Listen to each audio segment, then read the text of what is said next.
To abin da ya faru a abin kunya ne ga jam'iyyar PDP domin duba da irin yadda suka lalata ƙasar nan shekara 16. Shugaban ƙasar nan yana ƙoƙari domin ya farfado da ɓannar da suka yi mana, amma suke ƙoƙarin sai sun nuna gazawar shi.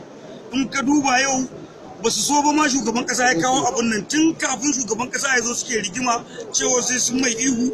Muka ce duk wanda ya masa ihu sai dai in a fidda mu a cikin gidan nan. Saboda haka wannan abin da suka yi sun ji kunya. Shugaban kasa ya shigo cikin aminci, ya gabatar da kasafin kuɗi cikin aminci, kuma ya fita cikin aminci. Ihun bai taka kaya ba. Cikin mutum 100 wajen 5 dan wani mutum 50 ko 60 sun yi ihu wani abu ne. Wannan adawa ce ta siyasa, kuma mun yi overpowering ɗinsu ta wuce.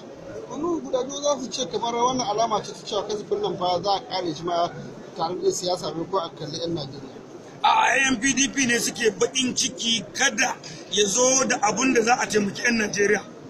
Shi ne kawai baƙin cikinsu. Shugaban ƙasa ya zo da abubuwa, ya yi mana bayani dalla-dalla, ya faɗa mana ayyuka na ci gaba, ya faɗa mana inda ƙasa ta taho da inda ta dosa.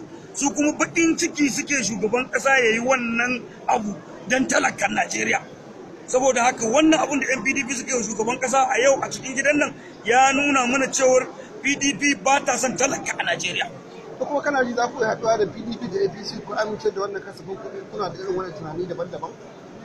Wannan kasafin kuɗi kamar ma an amince da shi, domin a nan gidan akan wannan kasafin kuɗin sai dai mi dambe.